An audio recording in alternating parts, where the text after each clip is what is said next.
I am on top of Kill Mountain. There's a waterfall. Can you see it? I heard about this waterfall. And I did not plan on doing a devotion up here, but when I got to the top, I felt guilty about something, and it made me think about my wife. A couple of weeks ago, we were hiking this very same trail, and I didn't know how high it was going to be. In fact, she thought we were doing the Green Mountain Nature Trail, which is pretty easy. And this is up the mountain, several miles up. And she would have done just fine, but we ran out of daylight. And we were so close to the waterfall, and I knew we had to turn around or we'd be hiking in the dark. And I may not find my way back if I hiked in the dark, because I did not bring a flashlight and the trail's not super well marked. And so I had a little time on my hands. It's 4:00. And I thought, I'm going to go hike that trail. And now that I'm here, I feel guilty because I'm not with my wife.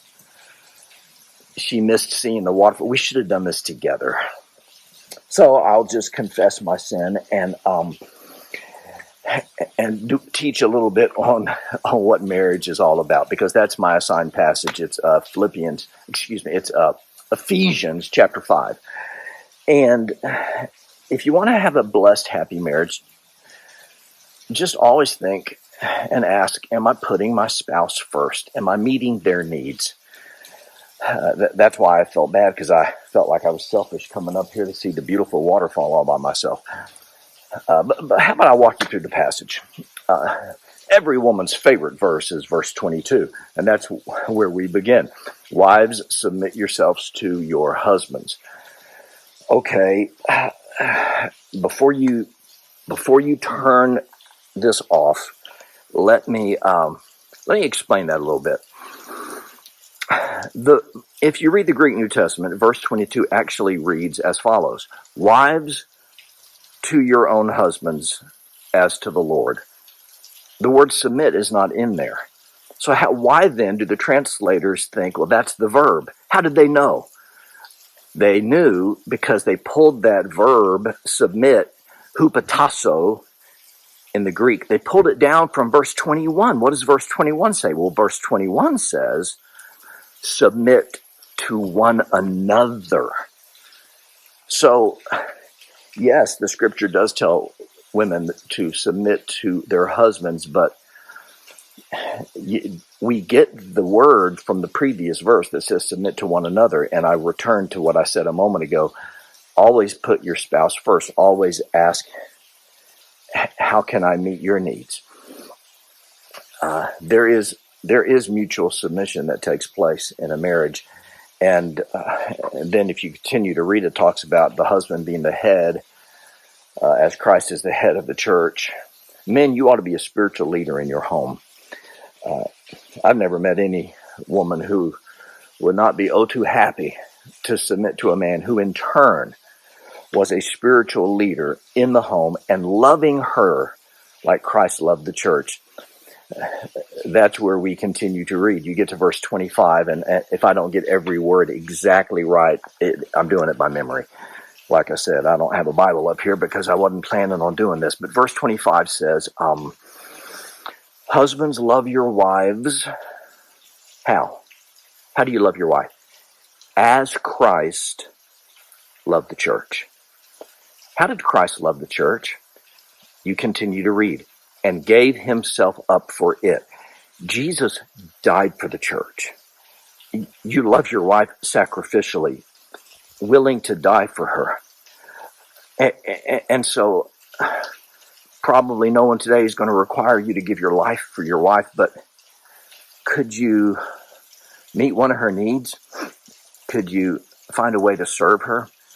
Could you look at her love language and say, today I'm going to speak that language fluently, and I'm going to love her like Christ loved the church, unconditionally, no strings attached, sacrificially, willing to die for her.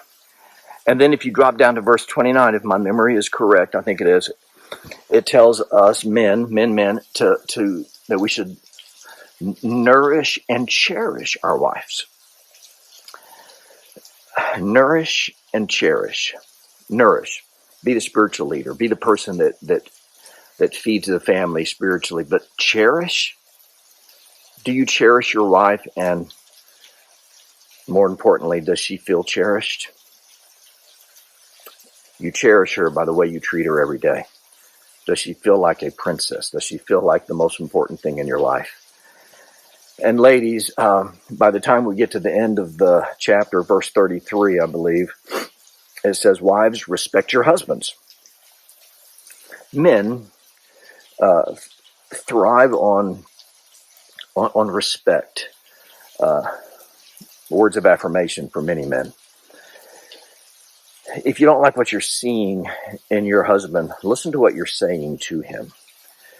You should always respect him, build him up, lift him up.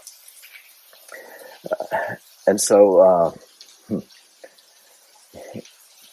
I went on a hike by myself, and it just felt wrong. Jan was supposed to be with me. I've got this pole, and because it's slippery, it rained yesterday. She has a pole that she had when we did the hike, but you know what? There were so many big steps and big rocks. She just had to grab my elbow and let me pull her up. And whether I'm hiking a mountain or taking out the trash or making the bed,